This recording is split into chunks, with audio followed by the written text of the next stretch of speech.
Ya. Assalamualaikum warahmatullahi wabarakatuh. Waalaikumsalam warahmatullahi wabarakatuh. Gimana kabarnya anak-anak? Alhamdulillah.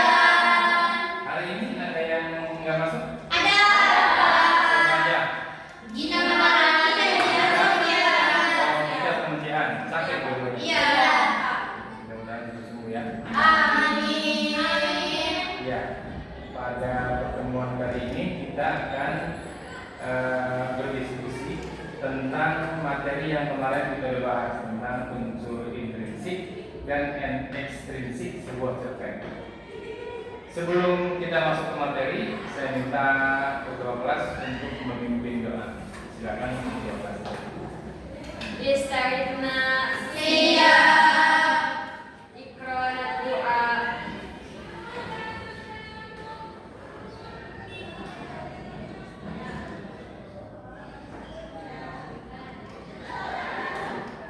Khalas, iktiraman wa salaman lil ustad. Assalamualaikum warahmatullahi wabarakatuh. Waalaikumsalam warahmatullahi wabarakatuh. Ya, sebelum kita masuk materi, saya ingin mengulas kembali. Ada yang masih ingat kan tentang unsur intrinsik dan ekstrinsik sebuah cerpen? Saya, Ya. unsur intrinsik itu unsur yang membangun dari dalam, sedangkan unsur ekstrinsik yaitu unsur yang membangun dari luar. Tepat sekali. Depan. Ya, kalau kemarin kita sudah membahas intrinsik dan ekstrinsik cerpen dari Anafis, robotnya surau kami. Nah, sekarang kita tes menggunakan cerpen yang lain yang lebih modern. Kita akan bagi menjadi 4 kelompok. Saya siapkan 2 cerpen. Satu cerpen membahas unsur intrinsik dan ekstrinsik. Di total ada 4 kelompok. Ini kelompok 1, kelompok 2, kelompok 3. Ini kelompok 4 kalau mau disampaikan. Ya. Langkah pertama, kalian baca dulu sampai habis. Baca dulu sampai habis. Baca sampai habis, kemudian dicari unsur ekstrinsik dan intrinsiknya. Nanti perwakilan kelompok akan maju ke depan mempresentasikan hasil temuannya. Presentasi paling bagus kita akan beri hadiah. Di depan.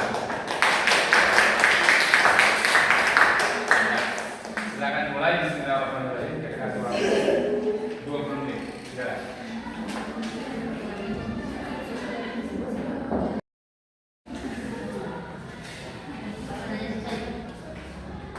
Mana?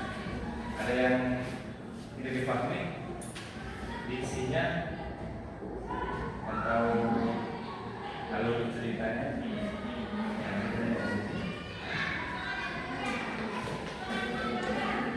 Tugasnya mencari unsur intrinsik dan ekstrinsik. Bagaimana ini?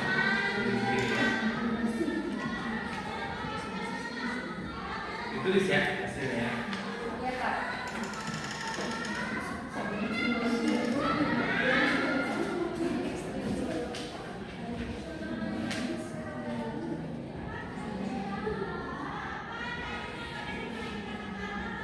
Gimana kalian? Aman ya?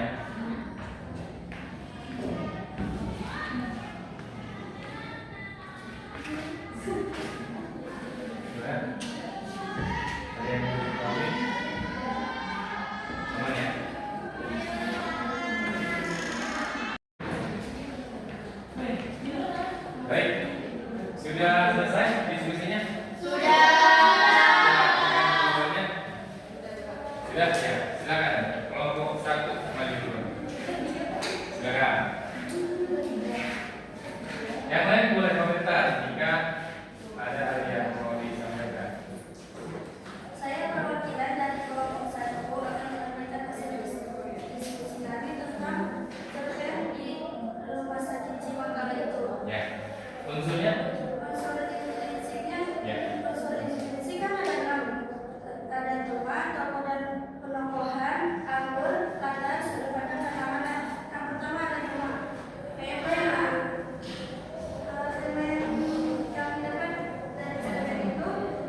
sosial dari penyalahgunaan narkoba di kalangan pelajar. Nah, dampak sosialnya itu apa aja?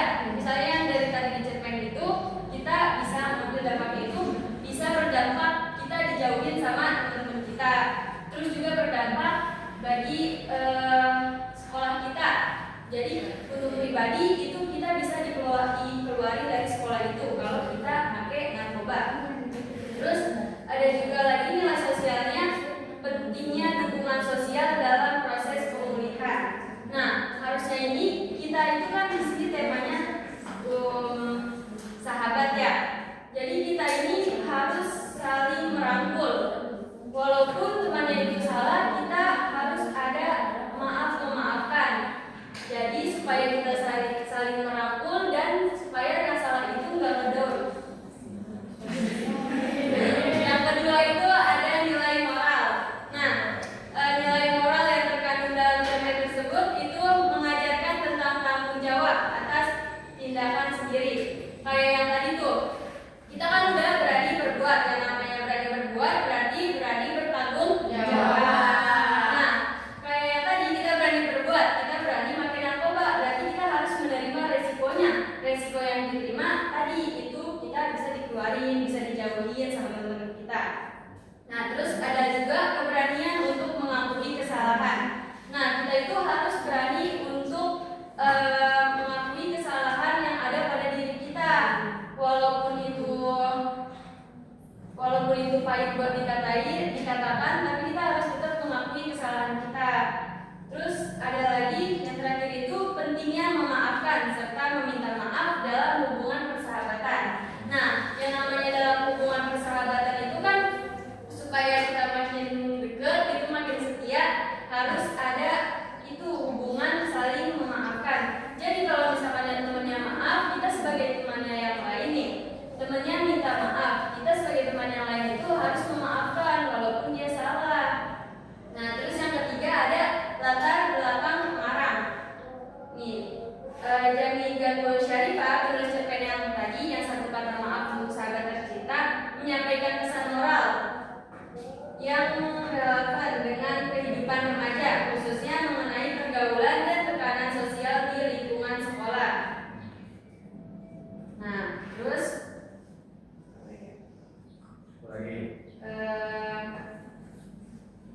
izin kasih singkat ringkasan itu boleh Pak? Boleh. Nah, jadi cerpen satu kata maaf untuk sahabat tercinta itu menggambarkan secara mendalam bagaimana sebuah kesalahan dapat merusak hubungan persahabatan dan pentingnya keberanian untuk mengakui kesalahan serta meminta maaf. Melalui sudut pandang tokoh utama, pembaca diajak untuk merenungkan konsekuensi dari tindakan yang diambil dan nilai-nilai moral yang harus dijunjung tinggi dalam kehidupan sehari-hari. Dan sekian dari kelompok 2. Wassalamualaikum warahmatullahi wabarakatuh. Ya, kelompok. Gimana Pak? Kelompok. Baik, ini semuanya sudah maju. Sekarang kita akan tentukan siapa yang paling bagus dalam menyampaikan hasil diskusinya. Ya, pemenangnya jatuh pada kelompok 4.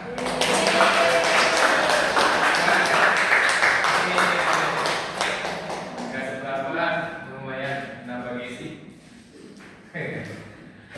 Ya, sebelum kita akhiri dengan doa, saya ingin refleksikan bagaimana pelajaran kita pada hari ini menurut kamu. Bagus Pak. Ya, bagus. Gimana kalian? Bagus gimana maksudnya? Dari pelajaran kali ini kan kita berdiskusi, jadi kita saling memahami pemikiran kelompok kita satu sama lain. Betul. Udah itu aja. Ya. Yang lain gimana pendapatnya? Ya, gimana dulu? Sama kayak lebih enak ya pelajaran begini ketimbang kita jelasin aja tanpa harus belajar untuk mencari unsur intrinsik dan ekstrinsik. Jadi kamu juga tambah pembenahan cerpennya. Ya, kita akhiri dengan doa. Silakan. kelas tutup pembelajaran kali ini.